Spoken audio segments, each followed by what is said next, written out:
Seigneur, je vous salue au nom de notre Seigneur Jésus-Christ. Et c'est avec joie que je vous retrouve encore aujourd'hui autour de la parole de Dieu. Mais premièrement, nous donnons ce moment au Seigneur. Seigneur Saint-Esprit, prends le contrôle. Aujourd'hui, Seigneur, je prie que comme Caleb, nous décidions d'affronter tous nos défis par la foi et que nous parlions à ces défis, à ces montagnes, et qu'ils se jettent dans la mer, au nom de Jésus-Christ. Amen. Le message que nous allons diffuser aujourd'hui s'appelle « La foi qui attaque ». Et ce message a été donné par le pasteur Jean-Claude en juin 2019 dans l'église du pasteur Sandra Abba à Fontenay-sous-Bois à Paris. La foi qui attaque nous parle de la foi de Caleb. Et Caleb veut dire chien ou chien qui attaque. Et Caleb faisait partie des 12 espions que Moïse a envoyés à Canaan dans la terre promise. Et parmi les 12 espions, 10 sont revenus avec un rapport négatif, disant qu'il était trop difficile d'entrer dans la terre promise à cause des géants. Mais 2 espions, Josué et Caleb, sont revenus avec un rapport favorable, amen, disant « nous sommes capables de prendre ce territoire ». Et en particulier, Dieu avait dit de Caleb dans Nombre 14, 24, « Et parce que mon serviteur Caleb a été animé d'un autre esprit et qu'il a pleinement suivi ma voie, je le ferai rentrer dans le pays où il est allé et ses descendants le posséderont. » Moïse avait voulu récompenser Caleb pour sa foi et lui avait promis que quand il rentrerait dans la terre promise, il pourrait hériter d'une montagne. Et 45 ans plus tard, Moïse est mort et Josué a pris la relève et Caleb donc parle à Josué et lui rappelle ce que Moïse lui avait promis et il dit « Donne-moi cette montagne. » Amen. Or, il y avait des géants sur cette montagne et il fallait les combattre physiquement.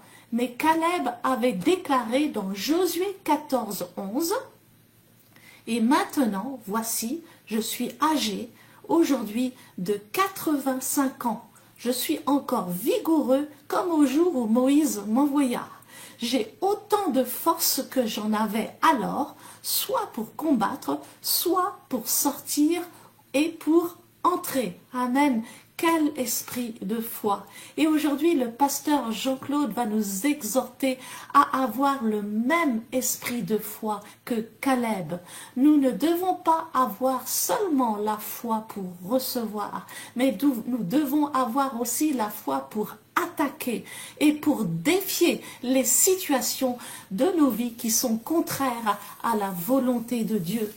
Le pasteur Jean-Claude nous explique que celui qui a l'esprit de foi croit tout ce que Dieu dit et ses pensées sont saturées de foi. Et puisque la foi vient de ce qu'on entend et que ce qu'on entend vient de la parole de Dieu, celui qui a l'esprit de foi est rempli de la parole de Dieu et il confesse cette parole. Dans 2 Corinthiens 4, à son verset 13, il est écrit « Et comme nous avons le même esprit de foi qui est exprimé dans cette parole de l'Écriture, j'ai cru, c'est pourquoi j'ai parlé. Nous aussi, nous croyons et c'est pour cela que nous parlons. » Et oui, nous croyons, nous aussi, et c'est pour cela que nous parlons. Celui qui a l'esprit de foi confesse la parole de Dieu. Celui qui a l'esprit de foi prends des montagnes comme Caleb, amen. Et les montagnes représentent nos défis, nos difficultés, nos circonstances contraires, amen. Mais celui qui à la fois fait face à la montagne et ne recule pas, plutôt il parle à ces montagnes, amen. Et d'ailleurs, Jésus nous dit de parler à nos montagnes. Allons dans Marc 11, verset 22. Marc 11, verset 22. Jésus prit la parole et leur dit, « Ayez foi en Dieu. Je vous le dis en vérité, si quelqu'un dit à cette montagne, ôte-toi de là et jette-toi dans la mer. Et s'il ne doute point dans son cœur, mais croit que ce qu'il dit arrive, il le verra s'accomplir. C'est pourquoi je vous le dis, tout ce que vous demanderez en priant, croyez que vous l'avez reçu et vous le verrez s'accomplir. Amen. Jésus dit à ses disciples, ayez foi en Dieu, croyez en moi, croyez en mes paroles. Amen. Et nous croyons en ses paroles. Et il ajoute, verset 23, si quelqu'un dit à la montagne, Jésus ne nous dit pas de prier, il nous dit de dire, il nous dit de déclarer. Jésus ne nous dit pas de parler à Dieu, même il nous dit de parler directement au problème qui donc nous fait face. Et nous ne devons donc pas parler à Jésus du problème, amen, mais nous devons parler au problème au nom de Jésus-Christ. Amen. Donc revenons au verset 23. Je vous le dis en vérité, si quelqu'un dit à cette montagne, nous aurons ce que nous disons. Nous n'aurons pas ce que nous prions. Amen. Si après une belle prière, nous disons le contraire de ce que nous avons prié à cause du doute, voilà, nous allons récolter ce que nous disons et pas ce que nous avons prié. Donc faisons attention aux paroles qui sortent de notre bouche. Verset 23 encore, je vous le dis en vérité, si quelqu'un dit à cette montagne, ôte-toi de là et jette-toi dans la mer.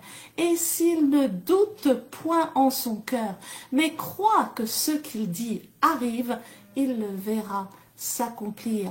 Celui qui ne doute pas dans son cœur, amen, c'est celui-là qui va recevoir.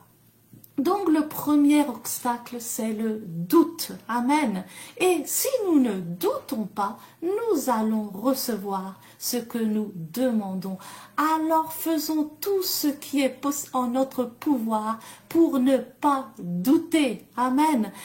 Comme la foi vient de ce qu'on entend, de la même manière, le doute vient de ce qu'on entend aussi. Donc nous devons rejeter toute parole qui est contraire à la parole de Dieu. Même si nous devons fermer nos téléphones, même si nous devons nous séparer d'une compagnie qui a toujours des propos négatifs contraires à la parole de Dieu. Amen. Plutôt, nous devons nous remplir de la parole de Dieu, lire cette parole et écouter des prédications. Amen. Des prédications de la parole de Dieu 24 heures sur 24 s'il le faut. Amen. S'il ne doute point en son cœur. Amen. Faisons attention à ce que nous laissons rentrer dans nos cœurs. Amen. Bibliquement, notre cœur comprend nos pensées, nos émotions. Amen. Et surtout le cœur, selon la tradition juive, le cœur c'est le siège de notre volonté. Amen. Donc décidons de bannir ces pensées de doute et plutôt renouvelons nos pensées avec la parole de Dieu et pensons comme Dieu et parlons comme Dieu. Amen. Et aussi nous devons décider de bannir toutes ces émotions toxiques, en particulier ces émotions qui sont liées au manque de pardon. Amen. parce que le manque de pardon va nous empêcher de recevoir la réponse à nos prières. Et Jésus continue au verset 25 et il dit, « Et lorsque vous êtes debout, faisant votre prière, si vous avez quelque chose contre quelqu'un, pardonnez, afin que votre Père qui est dans les cieux vous pardonne aussi vos offenses. Mais si vous ne pardonnez pas, votre Père qui est dans les cieux ne vous pardonnera pas non plus vos offenses. » Amen. La foi est une décision. Et si vous ne l'avez pas encore fait, décidez de pardonner. Personne ne peut le faire à votre place. Et si c'est trop difficile de pardonner, prenez premièrement la décision de pardonner et demandez ensuite au Saint-Esprit de vous aider à pardonner. Et il va le faire. Amen. Donc il y a deux obstacles qui peuvent nous empêcher de recevoir nos prières. Premièrement, le doute. Deuxièmement, le manque de pardon. Amen. Et il faut tout faire pour s'en débarrasser.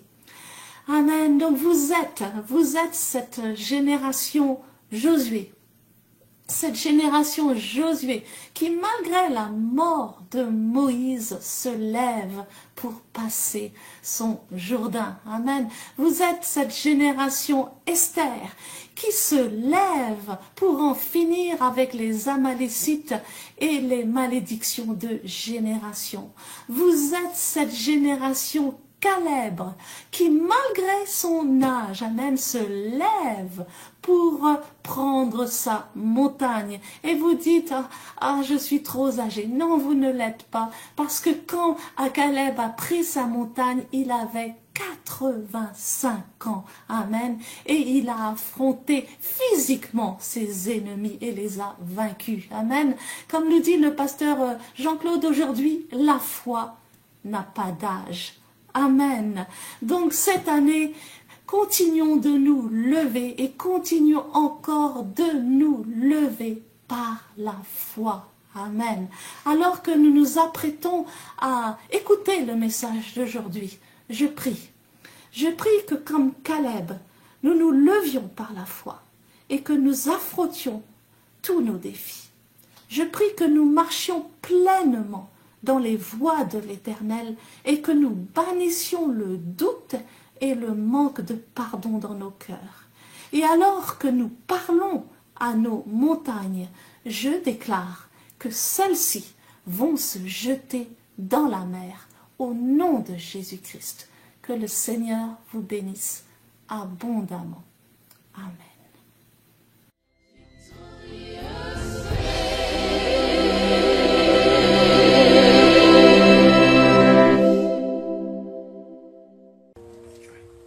Merci pour ta présence. En fait, tu es déjà là. Nous n'avons plus à nous attendre à toi parce que tu es en nous. Pendant que tu es en nous, parle-nous, Seigneur.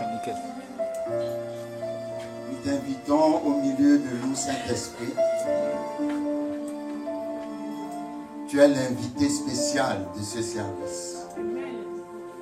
Sois libre de parler, libre de ressusciter, libre de toucher, libre de guérir, libre de délivrer, libre d'accomplir tes prouesses divines au milieu de ton assemblée. Merci Saint-Esprit de ce que tu nous redonnes une vie renouvelée au travers de ta parole. C'est toi qui vivifies la parole. C'est toi qui plantes la parole dans notre cœur, dans notre esprit. C'est toi qui fais que la parole devient esprit et vie. Jésus a dit, mes paroles sont esprit et vie. Ça veut dire là où la parole est prêchée, il y a une vie qui est née. Il y a un esprit qui règne. Mes paroles sont esprit et vie. Tu ne peux pas parler la parole et la mort règne. Non, la parole est esprit. Et l'esprit donne la vie. Je prie que la parole te donne la vie ce matin. Une vie renouvelée. Pas une vie découragée. Une vie qui fait de toi quelqu'un de fatigué. Quelqu'un qui a démissionné. Quelqu'un qui a abandonné. Non. Mes paroles sont esprit et vie. L'esprit donne la vie. L'esprit donne la vie. L'esprit donne la vie. Mes paroles sont esprit et vie. L'esprit donne la vie. L'esprit ne donne pas n'importe quelle vie, elle donne la vie de Dieu. Et la vie de Dieu est miraculeuse. Que les paroles de Jésus emmènent l'esprit de Jésus dans ta situation.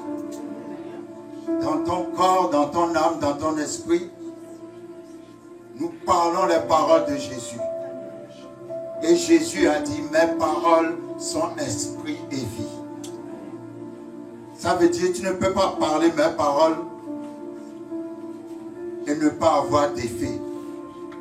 Car mes paroles ne me reviennent pas sans avoir accompli ce pourquoi je les ai envoyées.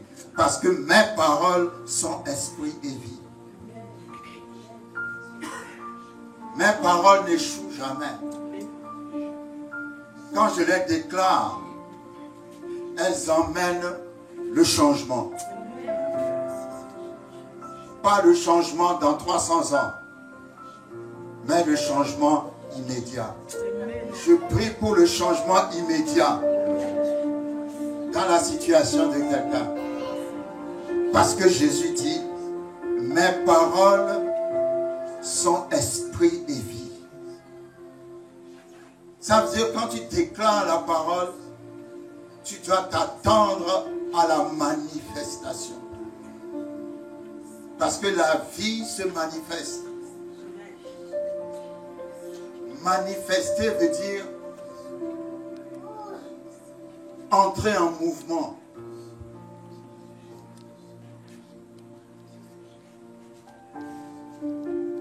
Que le succès commence à entrer en mouvement dans la vie de quelqu'un. La fécondité commence à entrer en mouvement dans la vie de quelqu'un. La prospérité commence à entrer en mouvement dans la vie de quelqu'un. Parce que mes paroles sont esprit et vie.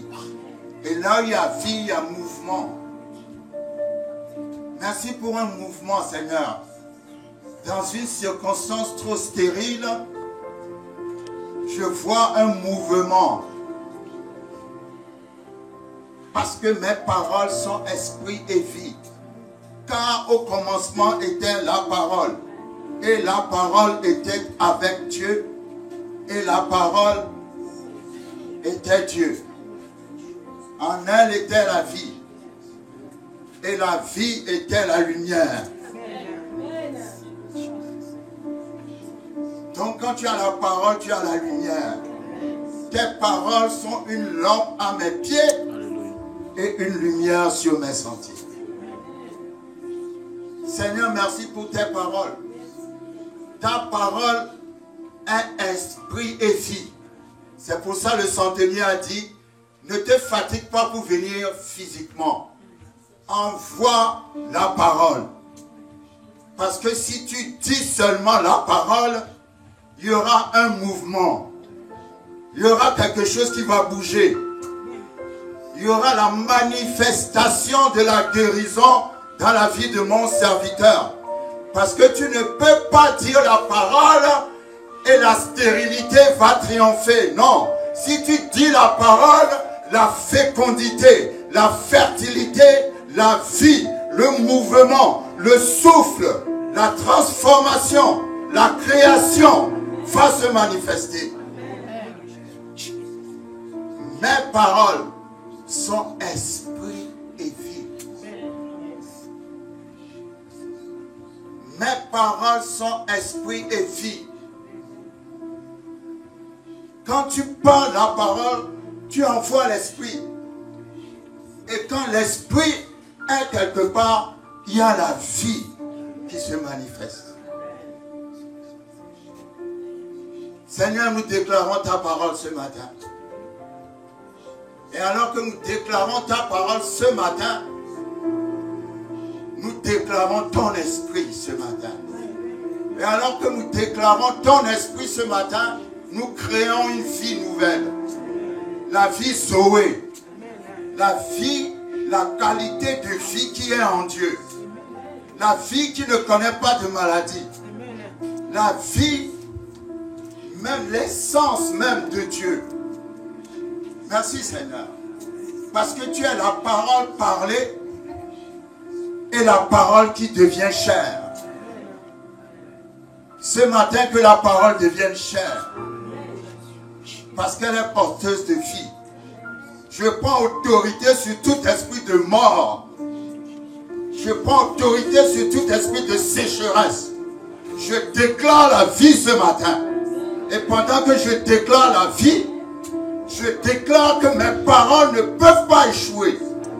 Parce que Jésus a dit, mes paroles sont esprit et vie. Alors je prends la parole de Dieu et je déclare à tout esprit de mort, tu sors d'ici dans le nom puissant de Jésus-Christ de Nazareth. Je prends autorité sur tout esprit de mort dans tes finances, dans tes entrailles, dans ta vie, dans ton travail, dans ta maison, dans ta famille, tout esprit de mort. Je dis esprit de mort, entends les paroles qui sont esprit et vie ce matin. Que la vie de Dieu te détruise ce matin. Je te détruis au nom de Jésus. Mes paroles sont esprit et vie. Mes paroles ne sont pas la mort. Mes paroles sont esprit et vie.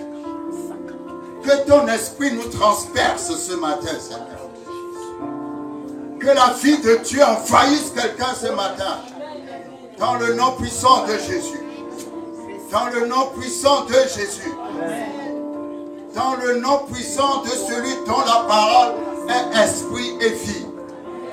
Esprit et vie, esprit et vie, esprit et vie, esprit et vie, esprit et vie, esprit et vie, esprit et vie, esprit et vie, esprit et vie. Que tout ce qui est mort en toi reçoive la vie maintenant, reçoive l'esprit maintenant, reçoive le souffle de Dieu maintenant, reçoive le roi maintenant, reçoive le Zoé maintenant, dans le nom puissant de Jésus. Car mes paroles sont esprit et vie.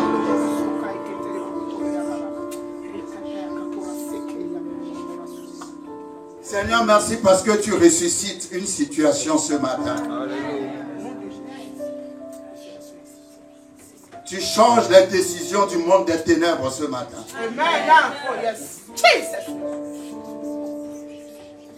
Tu es esprit et vie. Tu es esprit et vie. Je déclare l'autorité de l'Esprit de Dieu sur cette église.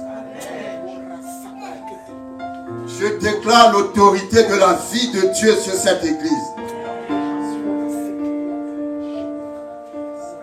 Mes paroles sont esprit et vie. Mes paroles sont esprit et vie. Seigneur, merci pour ta parole.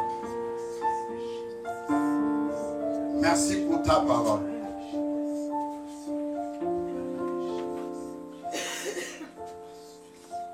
Prier, c'est pas faire des poèmes à Dieu.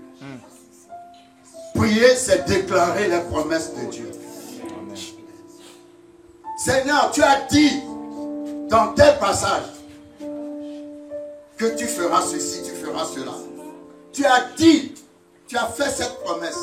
Prier, c'est rappeler à Dieu ses promesses. C'est pas faire des poèmes à Dieu. C'est pas dire à Dieu, je t'aime, je t'aime, je t'aime. Non, non. Tu ne peux pas aimer Dieu, c'est Dieu qui t'aime, t'a aimé. Alléluia. Amen. Tu rappelles à Dieu ses promesses. Seigneur, tu as dit que celui qui croit en ton Fils, par ses meurtrissures, il a été guéri. Je prends cette parole aujourd'hui, je proclame ma guérison. Alléluia. Parce que Jésus dit, mes paroles sont esprit et vie. Donc quand tu déclares ces paroles, ça doit amener l'esprit et la vie. Quand je parle la parole, je parle et j'ai la certitude que pendant que je parle, l'esprit de Dieu est là. Et la vie de Dieu est communiquée. Parce que Jésus a dit, mes paroles sont esprit et vie. Donc quand je déclare la parole de Jésus, je m'attends à la manifestation. Je ne déclare pas la parole par hasard. Je déclare et je m'attends. Amen.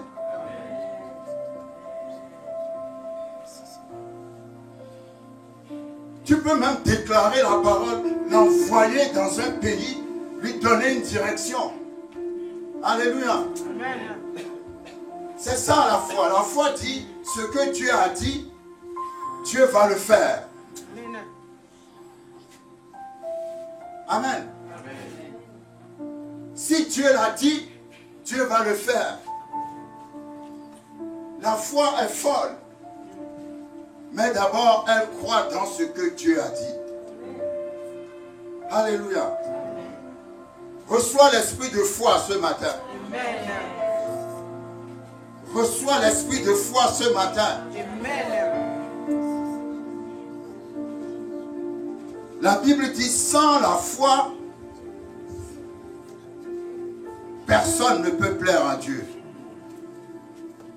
Alléluia. Reçois, vous savez, quand on a l'esprit de foi, celui qui a l'esprit de foi, quel que soit ce qui se passe, quelles que soient les nouvelles que vous lui annoncez, il se lève toujours avec un verset. Quelle que soit la situation, quand tu as l'esprit de foi, tes pensées sont saturées par la foi. Rien ne peut sortir de ta bouche dans laquelle ne se trouve la foi. Lorsqu'on a l'esprit de foi, on raisonne comme Dieu raisonne. Amen. Amen. Avec l'esprit de foi, rien ne peut te décourager. Reçois l'esprit de foi ce matin. Quand nous marchons par la foi, et la foi croit dans ce que Dieu a dit. La foi ne croit pas dans ce que la situation a dit. 2 Corinthiens 4, verset 13. Et comme nous avons le même esprit de foi qui est exprimé dans cette parole de l'Écriture, j'ai cru, c'est pourquoi j'ai parlé. Nous aussi, nous croyons, et c'est pour cela que nous parlons. Nous parlons ce qui est exprimé dans l'Écriture. Et nous parlons parce que nous avons cru dans ce qui est exprimé dans les Écritures. Donc, l'esprit de foi dit, je parle ce que la Bible parle. Et si la Bible a dit, alors j'y crois et je le déclare. À moins que la Bible ne l'a pas dit. Mais si la Bible l'a dit, alors tel que la Bible a dit, nous aussi nous croyons et nous aussi nous parlons. Dis à ton voisin, moi aussi je crois. Et moi aussi je parle. Et moi aussi je parle. Parce que dans la Bible, il est écrit, nous aussi nous croyons. Nous aussi nous croyons. C'est pourquoi nous parlons. C'est pourquoi nous parlons. Alléluia. L'esprit de foi parle comme ça. Si la Bible a parlé, alors moi aussi je parle. Alléluia. Gloire à Dieu. Pouvons nous asseoir. Merci Seigneur. Merci pour l'esprit de foi. Que l'esprit de foi envahisse notre vie. Amen. Contre toutes circonstances, nous croyons et nous parlons. Alléluia. Même si la terre tremble, nous croyons dans ce que la Bible dit et nous parlons ce que nous avons cru. Alléluia. Gloire à Dieu. Gloire à Dieu. Gloire à Dieu. Merci Seigneur. Merci Seigneur. Ah, j'aime bien 2 Corinthiens 4, verset 13. Et comme nous avons le même esprit de foi qui est exprimé dans cette parole de l'Écriture. L'Écriture, c'est-à-dire la parole de Dieu dit, j'ai cru, c'est pourquoi j'ai parlé. Nous aussi, parce que la parole de l'Écriture a dit cela, nous aussi nous disons la même chose, nous croyons, c'est pour cela que nous parlons. Amen. Alléluia. Alléluia. L'esprit de foi. L'esprit de foi ne se décourage jamais. L'esprit de foi parle toujours des paroles d'encouragement. Amen. Comme je disais, ces derniers temps, nous aimons trop les anniversaires. Anniversaire veut dire la chose est passée. Dieu s'appelle je suis. Il est présent. Il n'est pas passé. Dieu n'est jamais passé. Dieu ne fête pas d'anniversaire. Alléluia. Dieu ne fait pas de fête. Je veux dire, quand je parle d'anniversaire, je ne parle pas de la date de naissance. Je veux dire, Dieu ne fait pas de fête de souvenirs. La Pâque n'est pas un souvenir. La Pentecôte n'est pas un souvenir. Nous vivons toujours la Pâque et nous vivons toujours la Pentecôte. Amen. C'est pourquoi certaines personnes, parfois, quand ils parlent, ils vont vous parler de Dieu au passé. Dieu ne veut pas qu'on parle de lui au passé. Parce que son nom, c'est je suis. Amen. Le Dieu qui était glorieux dans le passé est toujours glorieux dans le présent. Parce qu'il a dit, je suis le même hier, aujourd'hui, éternellement. Il a dit, je suis l'Éternel. Je ne change pas.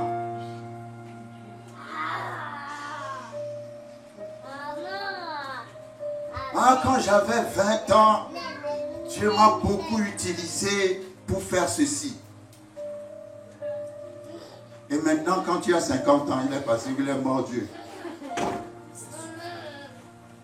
Le Dieu qui t'a utilisé quand tu avais 20 ans peut encore t'utiliser maintenant que tu as 50 ans ou 100 ans. C'est toi qui es déconnecté. Parce que lui, il est toujours le même. Amen. Amen. La gloire de Dieu n'est pas passée. La gloire de Dieu est présente. Dieu est toujours glorieux. Amen. Avant, Dieu faisait. Pourquoi Dieu faisait avant? Non, non, Dieu fait toujours. S'il t'a sorti avant du malheur, il te sortira encore du malheur. Amen. Le peuple d'Israël voulait toujours lapider Moïse. À chaque fois qu'il se trouvait dans une situation difficile, il se plaignait toujours, tu nous as sortis de l'Égypte pour nous amener dans le désert. Et voici, nous avons tel problème. Dieu fait un miracle. Le prochain problème qui arrive, il ne se souvient jamais du miracle que Dieu a fait avant. Il cherche toujours à lapider Moïse. En fait, Moïse était dans le ministère de la lapidation parce qu'à chaque fois que le peuple avait un problème, on cherchait toujours à le lapider. Et le peuple ne se souvenait jamais de ce que l'Éternel a fait avant. Le peuple pensait que certaines situations dépassent l'Éternel. Et quand vous êtes comme ça ne fait pas plaisir à Dieu. Il faut toujours croire Dieu capable. Amen. Quand on parle de Noé, nous avons vu que Noé, en son temps, n'a jamais vu la pluie. Mais il a mis 120 ans pour construire l'arche. Avant que le déluge arrive. Pendant 120 ans, il a cru dans quelque chose qu'il n'a jamais vu. Quelqu'un ne me suit pas. Toi, tu ne crois pas dans ce que tu as déjà vu, que Dieu a fait devant toi, qui est déjà passé plus de 10 fois. Mais tu n'arrives toujours pas à croire. Mais Noé a cru à quelque chose qu'il n'a jamais vu. Et il a continué continué de croire 1 an, 2 ans, 3 ans, 4 ans, jusqu'à 120 ans, et il a vu ce en quoi il croyait s'accomplir. La foi ne voit pas avant de croire. La foi croit avant de voir. Amen. Vous savez, moi je ne pense pas que Jésus était passé à Jéricho par hasard quand Bartimée l'a appelé. Non, je pense que Jésus était arrivé à Jéricho parce que Bartimée l'attendait. Amen. Vous me suivez pas? Yes. Alléluia. Amen. Parce que c'est ce que tu attends qui va venir vers toi. Et la Bible dit, une traduction dit, à la sortie de Jéricho. Ça dit, Jésus a traversé tout Jéricho, personne ne s'est occupé de lui. Mais alors qu'il sortait de Jéricho, un aveugle, Bartimée, va l'appeler. Jésus est venu pour Bartimée parce que Bartimée, à force d'aller faire la mendicité, entendait parler de ce que Jésus faisait. Vous savez, quand vous faites la mendicité, vous allez là où il y a la circulation. On peut imaginer que Bartimée allait faire la mendicité là où passaient les voyageurs, les gens qui venaient de Jérusalem. Et quand les gens passaient, les gens disaient, ah, ce Jésus-là, vous avez vu comment il a ressuscité Lazare? Ce Jésus-là, vous avez vu comment il a guéri les lépreux? Et à chaque fois, pendant que Bartimée faisait la mendicité, les voyageurs qui venaient de Jérusalem parlaient de Jésus. Et au fond de lui, ça a créé la foi. Et il s'est dit, ah, quand est-ce que moi aussi, je rencontrerai ce Jésus? Comment? Il était dans l'attente tous les jours, il entendait ce que Jésus faisait. La foi vient de ce que tu entends. La peur aussi vient de ce que tu entends. Tout vient de ce que tu entends. C'est pour ça que la Bible dit ce que tu entends de la parole de Christ. C'est ça qui va te donner la foi. Bartimée désirait tellement voir Jésus que Jésus s'est trompé un jour, il est passé par Jéricho. Quelqu'un ne me comprend pas. Si tu le désires ardemment, il va se tromper un jour et passer par toi. Quelqu'un ne me suit pas. Parce que la foi fait deux choses, où il t'amène à Jésus, ou il ramène Jésus vers toi. Un jour, Bartimée a entendu que c'était Jésus. Jésus est venu pour lui. Dieu dit à quelqu'un, n'abandonne pas ton attente. La foi, c'est l'attente. Alléluia. La foi attend. Noé a eu foi que le déluge va venir. Il a attendu 120 ans. Noé a attendu plus que la durée de vie normale de nous autres. Amen. Toi, dans une vie de 40 ans, à peine tu n'arrives même pas à attendre. Dans une vie de 30 ans, à peine on te dit, sois patient, tu n'arrives même pas à attendre. Noé a attendu 120 ans. Il n'a pas abandonné son attente. Amen. Amen. Et Dieu l'a fait. Amen. Dieu fera tout ce à quoi tu t'attends. Amen. Je dis, Dieu fera tout ce à quoi tu t'attends. Amen. Amen. Amen. Aujourd'hui, je veux vous inviter à recevoir, je veux nous inviter à recevoir le Réma, la parole pour ta situation. C'est ça le Réma. Nous n'avons pas les mêmes situations, mais la parole pour ta situation. Le Réma, ça te parle à toi personnellement. Tu saisis le Réma. Amen. Je me souviens bien, l'Esprit de Dieu m'avait donné ce Réma quand j'étais à Londres et que je devais partir en Irlande dans une situation très douloureuse, une situation très catastrophique, une situation très misérable. l'Esprit de Dieu m'a donné le même réma. Le réma dont je veux parler, c'est une parole que Caleb a dite à Josué. Il a dit à Josué, donne-moi cette montagne. Répète après moi. Donne-moi cette montagne. Alléluia. La montagne, c'est quoi? La montagne, c'est l'opposition. Pas toujours, mais le plus souvent. C'est ce qui s'oppose à toi qui t'empêche d'aller plus loin. C'est une difficulté qui est tellement grande. Je peux dire que Goliath était une montagne devant David. Amen. La montagne, c'est quelque chose qui est tellement immense. Quand tu vois la taille de la montagne, tu te dis non, ce n'est pas possible. Parce que la montagne est trop grande par rapport à toi. Mais Caleb a eu cette parole. Il a dit à Josué, donne-moi cette montagne. Vous savez, je vais vous inviter dans Josué, chapitre 14, verset 12. Quelqu'un répète après moi. Seigneur, donne-moi cette montagne. Vous savez, quand la montagne se présente et que tu contournes la montagne, après tu la retrouves plus loin, en taille plus grande. Amen. Donc autant mieux faire face à la montagne dès qu'elle se présente. Parce que si tu dis à Dieu de te donner la montagne, tu vas vaincre cette montagne.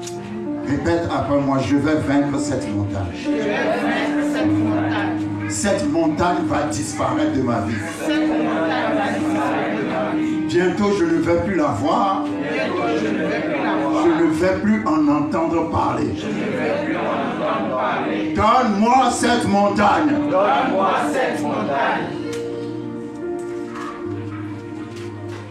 Josué chapitre 14 verset 12. La Bible dit.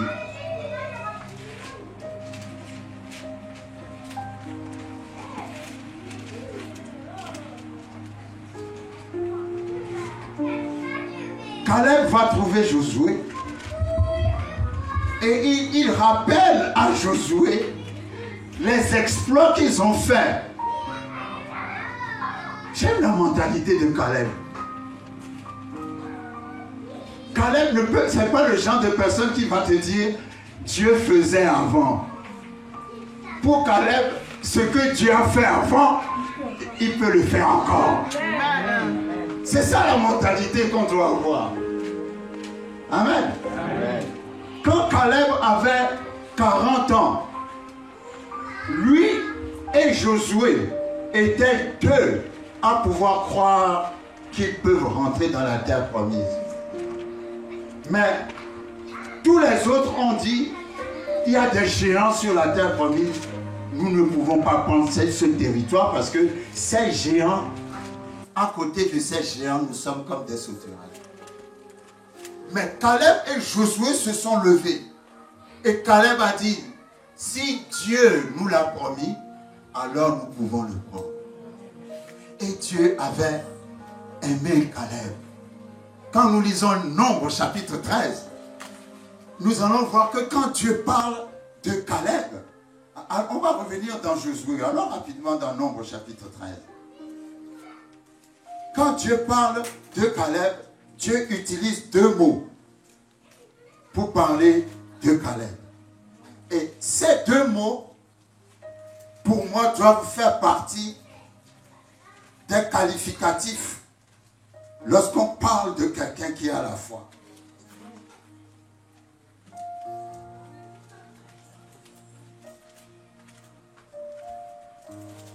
Avant d'entrer dans le territoire de Canaan, Moïse avait envoyé 12 espions.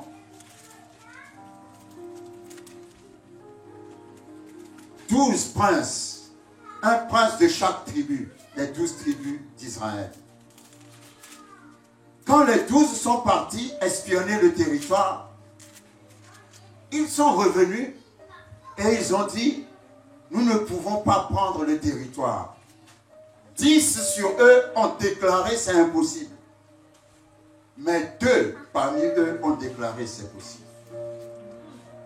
Les deux qui ont déclaré c'est possible, c'est Josué et Caleb.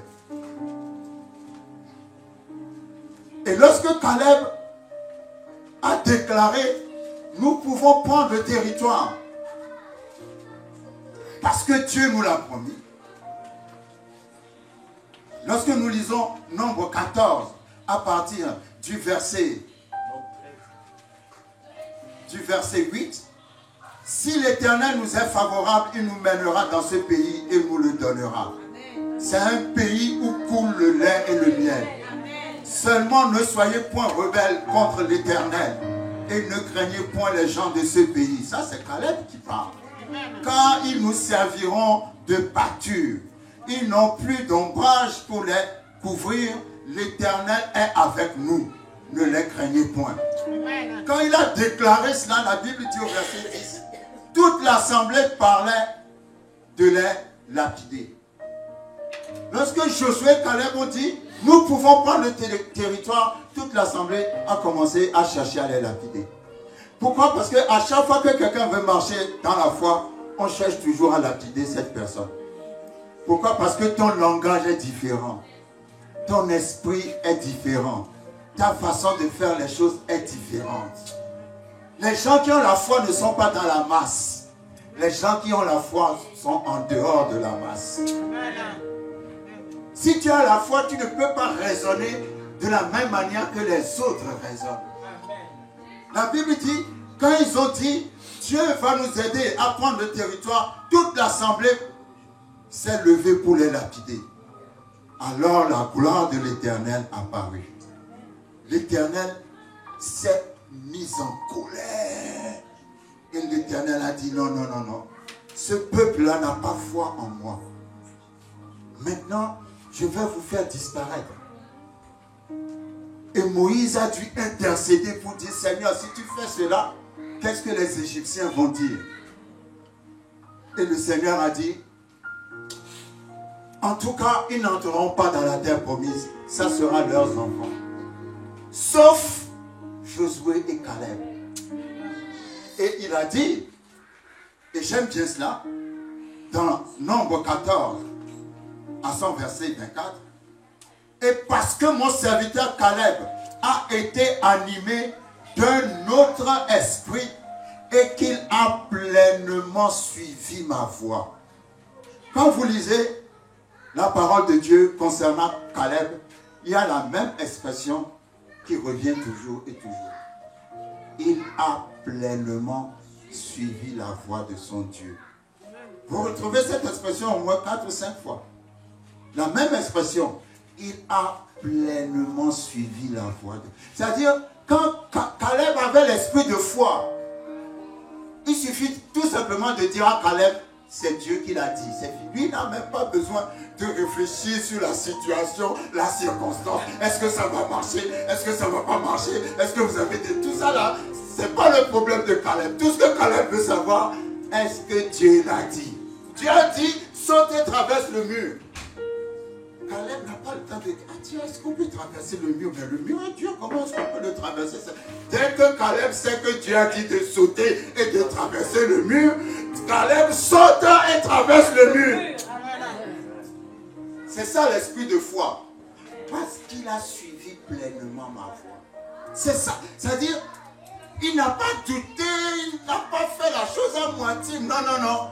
Il a suivi pleinement ma voix. C'est-à-dire, il a fait entièrement, sans hésitation, ce que j'ai demandé. Il n'a pas cru à moitié. Non, non, non. Il a suivi pleinement ma voix. Et ça, c'est une expression qui qualifie la foi de Caleb. Caleb, c'est quelqu'un qui avait pleinement suivi la voix de l'Éternel. Et l'Éternel dit, parce que mon serviteur Caleb avait un esprit différent. Il y a un autre nom pour l'esprit différent, c'est le Saint-Esprit. Le Saint-Esprit est un esprit différent. Parce que le Saint-Esprit va faire des exploits avec toi. Et il est intéressant ce Caleb. J'aime bien Caleb. Le nom Caleb une des significations du nom Caleb, Caleb en hébreu signifie chien. J'ai vu une autre traduction qui dit chien qui attaque. Caleb, la foi de Caleb, c'est comme un chien qui attaque. Vous savez, tout le monde a tendance à croire que la foi, c'est pour recevoir les promesses. Oui, mais la foi, ce n'est pas seulement pour recevoir. La foi, c'est aussi pour attaquer. La foi se lève et va attaquer le défi. Caleb, il est comme ça. C'est quelqu'un qui ne peut pas rester tranquille, les bras croisés à ne rien faire. Vous savez, il y a des gens, vous avez vu, quand ils étaient dans la barque et que Jésus marchait sur les eaux, personne ne voulait sortir de la barque parce qu'ils étaient dans un lieu de confort. Sauf Pierre qui est sorti de la barque. Voilà, la foi sort de la barque. La foi ne s'assoit pas et commence à dormir. Non, non, la foi se dit, je viens d'obtenir une grande victoire, il faut que je trouve une autre grande victoire. La foi est toujours en quête d'un défi. Amen.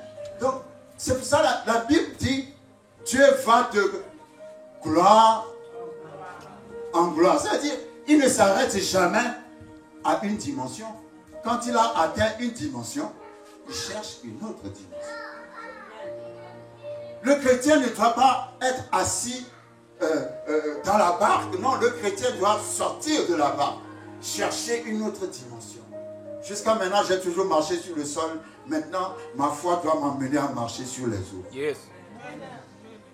Après avoir marché sur les eaux, tu vas peut-être chercher à marcher dans les airs. Comment? Mais nous rigolons, mais c'est ça la foi. La foi veut toujours aller plus loin. C'est pour ça que les patriarches Abraham, Isaac, Jacob vivaient sous des tentes. Vous savez pourquoi? Parce que la tente a besoin d'être pliée à un moment donné pour que tu puisses aller plus loin. Ah, quelqu'un m'a pas compris. Ils n'ont pas cherché une résidence éternelle et solide. Ils ont choisi de vivre dans des tentes parce qu'à tout moment, ils doivent aller plus loin encore. Alors ils vont plier la tente et aller plus loin. La foi prend une tente. La foi ne s'assoit pas dans un château. Pourquoi? Parce que la foi n'a pas le temps de se reposer. La foi cherche toujours à aller plus loin. C'est ça l'esprit de Caleb. Quand Caleb, lorsque nous retournons dans Josué 14, avait déclaré dans Nombre 13, quand il avait 40 ans, que Dieu peut leur permettre de rentrer dans la terre promise, Moïse lui a fait une promesse. Moïse lui a dit, quand nous irons dans la terre promise, je te donnerai une montagne. La montagne était habitée par les géants. Mais Moïse avait promis cette montagne à Caleb quand Caleb avait fait une prouesse, posé un acte de foi à 40 ans. Il lui a dit, je te donnerai cette montagne. La montagne, c'est comme si c'est son héritage. Amen. Tu peux vivre dans la montagne, bâtir des maisons dans la montagne. C'est comme si on t'a promis, par exemple, un terrain immense. Amen. Mais Moïse est mort. Moïse les a emmenés au bord de la promesse, de la terre promise. Et Moïse est mort. Moïse a vu la promesse, mais Moïse n'est pas entré dans la promesse. Nous avons dit la dernière fois pourquoi Moïse n'est pas entré dans Canaan. Parce que Moïse représentait la loi, et la loi n'hérite pas des bénédictions. Tu ne peux pas être béni parce que tu respectes les commandements. Parce que tu ne peux pas respecter tous les commandements. Moïse, c'était la loi. La loi n'entre pas dans la bénédiction. C'est la grâce qui entre dans la bénédiction. La loi voit la bénédiction Parce que la loi est parfaite. La loi montre Canaan, mais n'entre pas dans Canaan. Moïse est mort à côté de la promesse. Ils sont rentrés dans la promesse grâce à Josué. Amen. Josué a servi Moïse pendant 38 ans. Et quand Moïse est mort, Josué était pratiquement mort aussi. Parce qu'il était tellement découragé qu'il ne pouvait rien faire. Et ce que j'aime chez Josué, c'est qu'il a servi Moïse pendant 38 ans. Quand Moïse est mort, au lieu de sauter de joie pour dire mon tour est arrivé, il était complètement... On dirait même qu'il ne s'attendait pas à ça. Il y a des gens qui sont seconds et qui ne rêvent que de la mort du premier pour prendre leur place. Vos amens me découragent. Les seconds rêvent toujours que le premier disparaisse pour prendre leur place. Mais quand Moïse est mort, Josué était cassé. Tu sentais que c'était quelqu'un qui avait un bon esprit et qui servait avec un bon esprit et qui ne cherchait même pas à prendre la place de Moïse. Tellement il était cassé. Mais Dieu va faire quelque chose de plus grand avec Josué qu'il n'a fait avec Moïse. Parce que c'est Josué qui va emmener le peuple dans la terre promise. Mais nous allons revenir à ça parce qu'il y a quelque chose de puissant que j'aimerais qu'on voit dans cela. Donc, comme Moïse est mort, ils sont rentrés dans la terre promise. Ils ont vécu dans la terre promise jusqu'à ce qu'ils ont atteint l'âge de 80. Et à cet âge-là, Caleb s'est souvenu qu'il y a 45 ans, Moïse lui avait promis de lui donner une montagne, mais Moïse ne lui a pas donné cette montagne. Maintenant,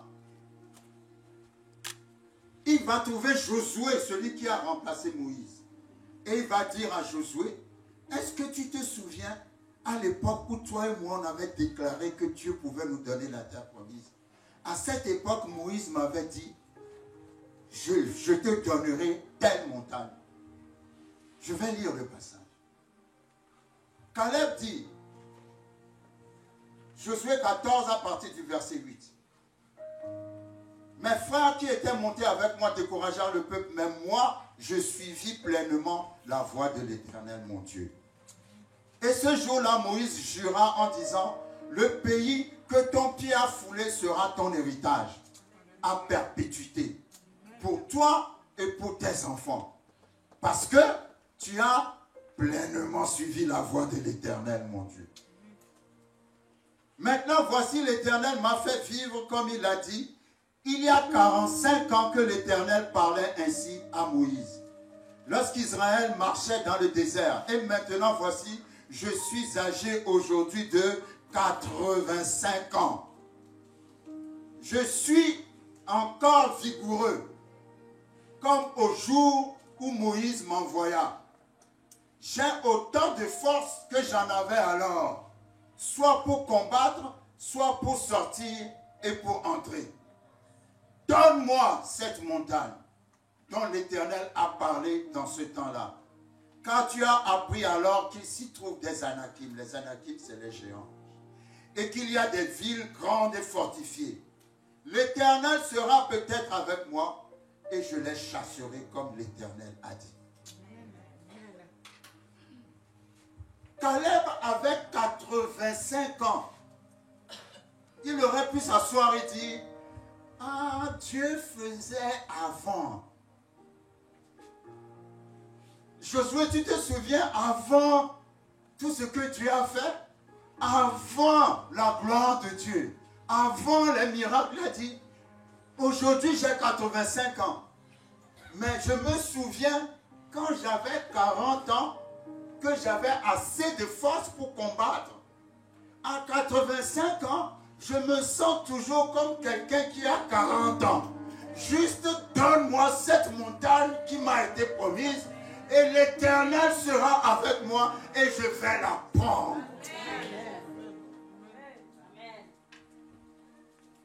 Il avait un esprit différent. La foi n'a pas d'âge. La foi n'a pas d'âge. Il dit à 85 ans, je me sens comme à 40 ans. La même force que j'avais avant, je l'ai encore. Et je crois que le Dieu de gloire que j'ai connu avant peut encore manifester sa gloire. Amen.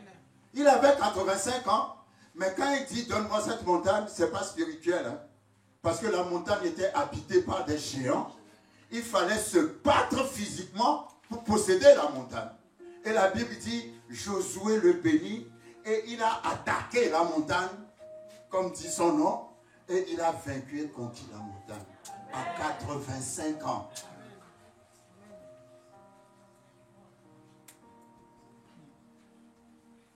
Dis à ton voisin, ne démissionne pas trop vite. Dieu n'a encore rien fait avec toi. Dieu n'a encore rien fait avec toi. À 85 ans, il a conquis la montagne. Et pourtant, je suis sûr que dans sa génération, les jeunes de 40 ans n'osaient même pas s'attaquer à une montagne qui était habitée par des géants. Alléluia. Mais Caleb a dit, je me sens comme quand j'avais 40 ans. Donne-moi cette montagne. Donne-moi ce défi. Alléluia. La chose paraît impossible, mais le Dieu que j'ai connu avant n'a pas changé. Juste donne-moi cette montagne. Je vais vaincre la montagne. Je vais surmonter la montagne. Je vais briser la montagne. Donne-moi cette montagne. Répète encore après moi, donne-moi cette montagne. C'est quoi le défi de ta vie? Tu dois te lever et te dire, Seigneur, donne-moi ce défi. Je sais que je peux le faire. Il y a quelque chose en moi qui dit que tu es encore avec moi. Je vois que Jeannette reçoit. Je vois ça sur son visage. Alléluia. Amen. Ah, merci Seigneur parce que tu donnes à Jeannette ces montagnes. Amen. Et à quiconque reçoit la parole. Alléluia. Donne-moi cette montagne. Vous savez, quand vous avancez sur le défi diminue de taille. Quand vous faites dos, vous donnez dos au défi, le défi grandit. Alléluia. Il y a beaucoup de choses, de situations que tu n'as pas encore affrontées parce que tu as peur. Affronte la situation. Quand tu vas affronter la situation, tu vas trouver que la situation est trop petite par rapport à ce que tu croyais avant. Alléluia. Aie le courage d'affronter. Je ne sais pas ce que tu ne veux pas affronter. Mais Dieu te dit aujourd'hui, affronte. Lève-toi comme Caleb et dis, Seigneur, donne-moi cette montagne. Amen. Et tu vas voir que la montagne, la Bible dit, les montagnes fondent comme la cire dans la présence de l'Éternel. Psaume 97. Les montagnes, imagine, je vois la montagne de quelqu'un en train de s'abaisser, s'abaisser, s'abaisser.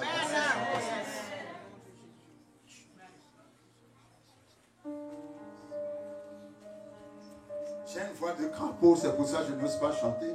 Sinon, il y a une chanson qui parle de cette montagne se déplacera. Alléluia.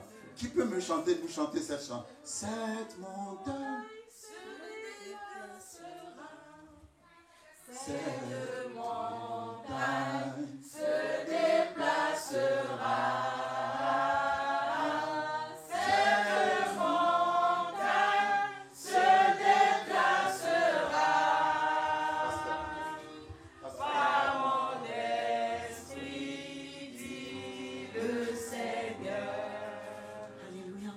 Ce n'est pas par la force, ni la puissance,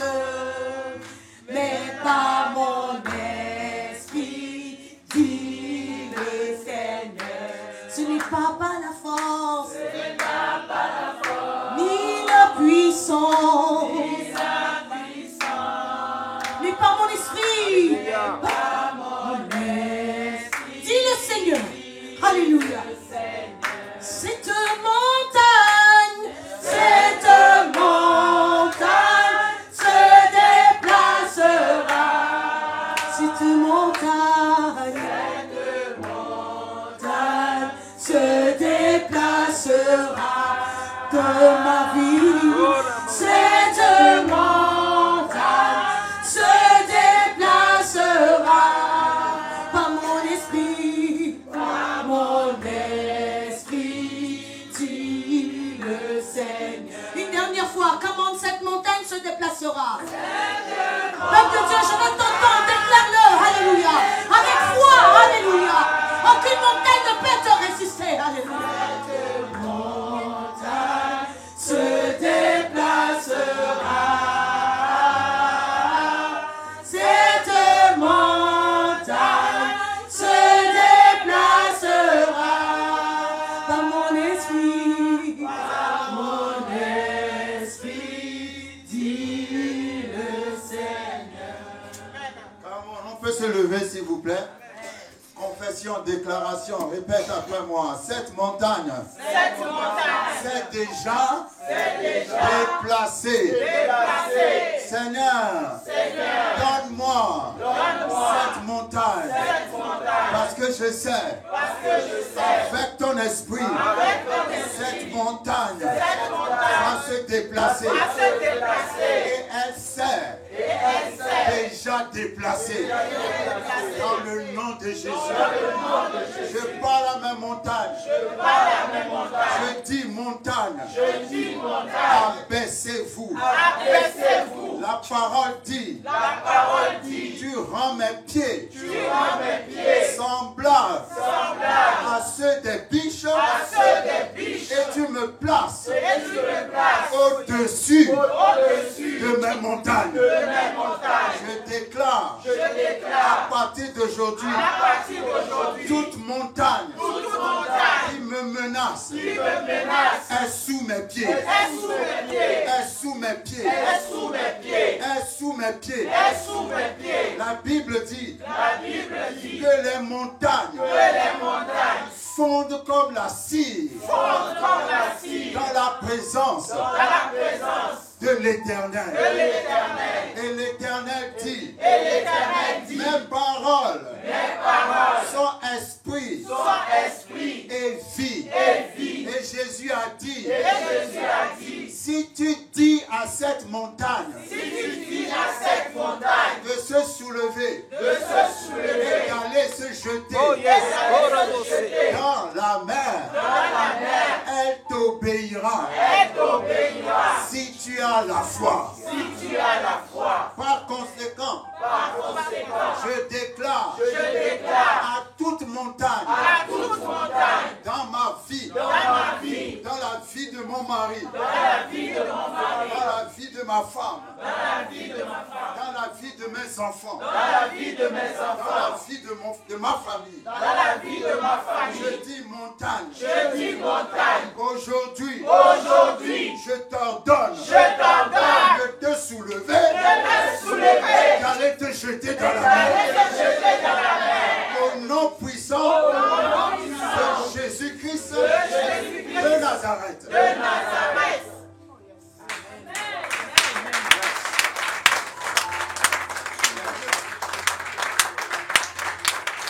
Cette montagne se déplacera. Cette montagne s'est déjà déplacée. Il n'y a plus de montagne. Il n'y a plus de montagne dans le nom de Jésus.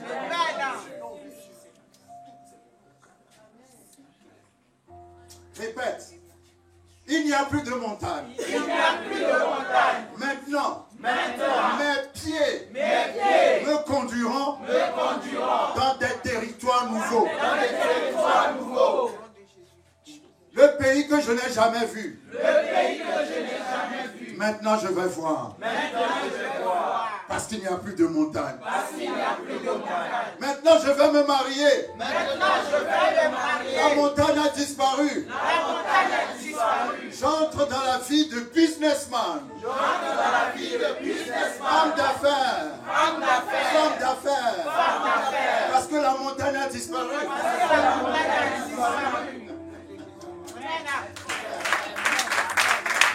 à Dieu, gloire à Dieu, gloire à Dieu. Gloire à Dieu, gloire à Dieu, gloire à Dieu. Gloire à Dieu, gloire à Dieu. La montagne a disparu, la montagne a disparu. La montagne a disparu. Dès qu'il a dit, donne-moi cette montagne, il a pris la montagne. Pourquoi? Parce qu'il faut décider. Il faut dire, assez, c'est assez. Aujourd'hui, c'est aujourd'hui. Cette montagne n'existera plus dans ta vie. Amen. Seigneur, tu es le Dieu de la libération. Je relâche toute personne qui a reçu ta parole dans sa destinée.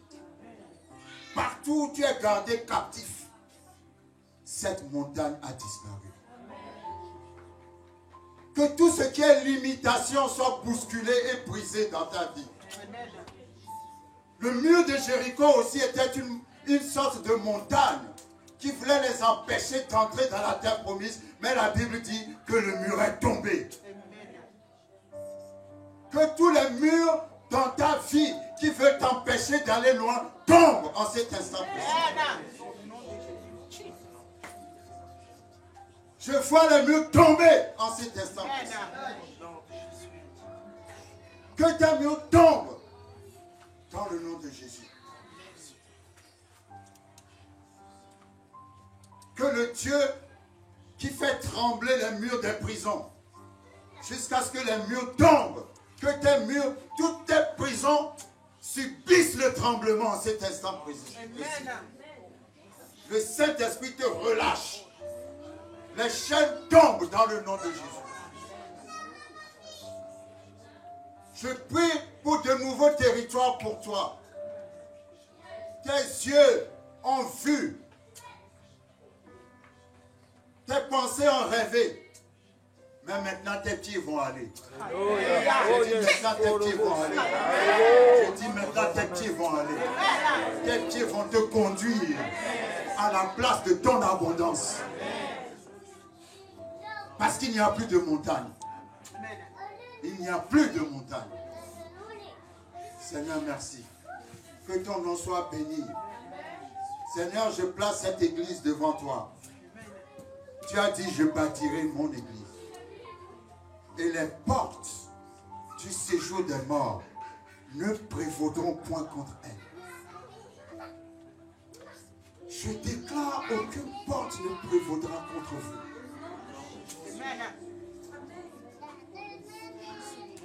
Quelle que soit cette porte qui a toujours prévalu et t'a toujours empêché d'être heureux, t'a toujours empêché d'accomplir tes rêves, je dis aujourd'hui, la montagne a fondu. Aucune porte ne prévaudra contre toi. Jésus a dit, je bâtirai mon église. Et tu es l'église. L'église, ce n'est pas les murs en pierre. La Bible parle de pierre vivante. Tu es la pierre vivante qui fait partie de l'église que Dieu bâtit. Et Dieu te dit aujourd'hui, je te bâtis. Et aucune porte, les portes du séjour des morts ne prévaudront plus contre ta vie. Amen. Je dis encore, tu es une pierre vivante. Et Dieu dit, je bâtirai mon église. C'est-à-dire, je te bâtirai. Et aucune porte du séjour des morts, du séjour de la sorcellerie, du séjour des fétiches, du séjour de je ne sais quelle forteresse. Si c'est moi qui te bâtis, il n'y a pas de porte. Ah, tu ne sais pas. Il n'y a pas de porte pour détruire ce que moi je bâtis. Je te bâtirai et aucune porte, les portes du séjour des morts, n'auront pas de victoire sur toi. Je dis n'auront pas de victoire sur toi. Je dis n'auront pas de victoire sur toi. Aujourd'hui, je déclare la délivrance dans la vie de quelqu'un. Tu iras plus loin. qu'on a été dans ta famille. Parce que tu es la génération nouvelle. Tu es la génération de choses nouvelles. À partir de toi, Dieu va commencer de nouvelles choses. Dans le nom puissant de Jésus.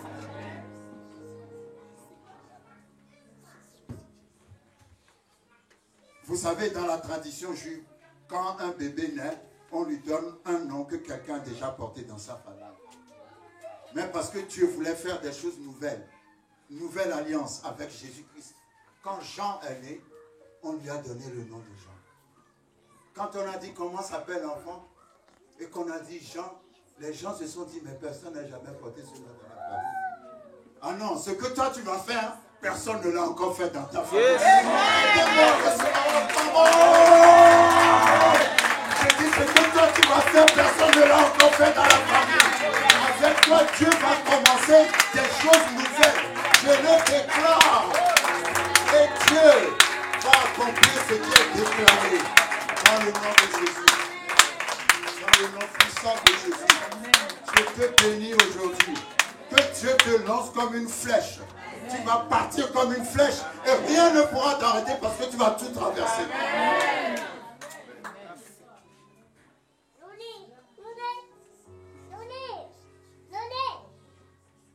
Rien ne va t'arrêter parce que toi tu vas tout traverser. D'un seul coup, on va voir la flèche passer. C'est qui vient de passer comme ça? Le temps de t'arrêter. Tu attends, je suis déjà loin. Come on.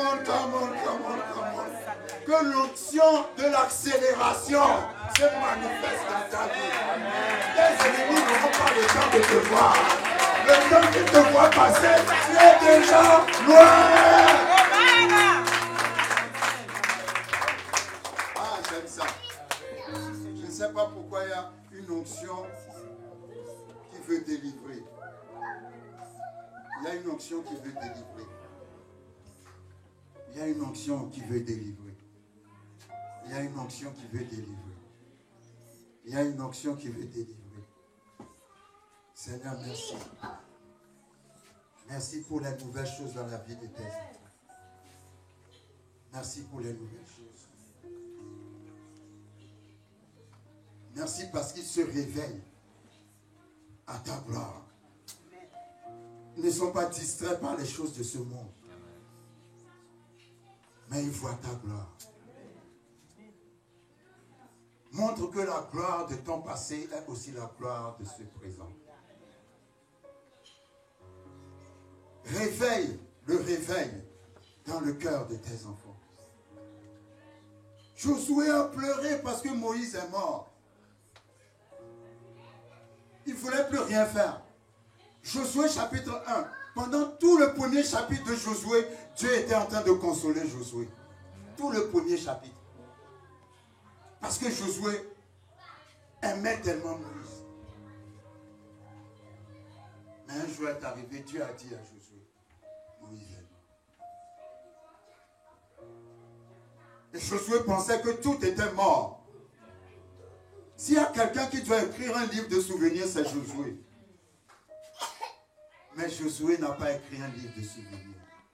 Dieu lui a dit, comme j'ai été avec Moïse, ainsi je serai avec toi. Est-ce que cette parole peut encourager quelqu'un? Comme j'ai été avec Moïse, ainsi je serai avec toi. Et voilà que Josué va aller plus loin que Moïse. Il y a quelqu'un qui est assis en train de pleurer sur la mort de Moïse et Dieu m'envoie aujourd'hui pour lui dire, Josué, lève-toi, comme j'ai été avec Moïse, ainsi je serai avec toi. Ce que je t'ai réservé est plus grand que ce que tu as vu avec Moïse.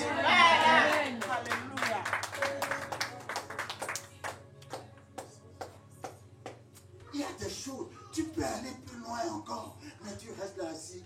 Avant, Dieu n'est pas le Dieu d'avant. Tu iras plus loin. Moïse a fendu la mer rouge. Josué a fendu le Jourdain. Quelqu'un ne me comprend pas. Quelqu'un ne me comprend pas. Il aurait pu dire, oui, en ce temps-là, Dieu a fait une chose glorieuse. Il avait fendu la mer rouge en ce temps-là. Non, non. Il n'est pas resté sur en ce temps-là. Le Dieu qui a fendu la mer rouge l'a utilisé et il a fendu le Jourdain. Tu ne sais pas ce que Dieu va faire avec toi. Il fera des choses plus grandes que les choses que tu admires et qui se sont passées dans le passé. Mais c'est à toi de réveiller ta foi, de renouveler ta foi, d'être toujours prêt à dire, Seigneur, donne-moi cette montagne. Et à chaque fois que tu te lèves, à 85 ans, je me sens encore comme si j'avais 40 ans. Donne-moi cette montagne. Et Dieu lui a donné cette montagne. Alléluia. On va terminer comme la prière de Jabez. La prière de Jabez s'est terminée par « Et l'Éternel lui accorda ce qu'il avait demandé. » Alléluia. Que le Seigneur te bénisse en ce jour de bénédiction.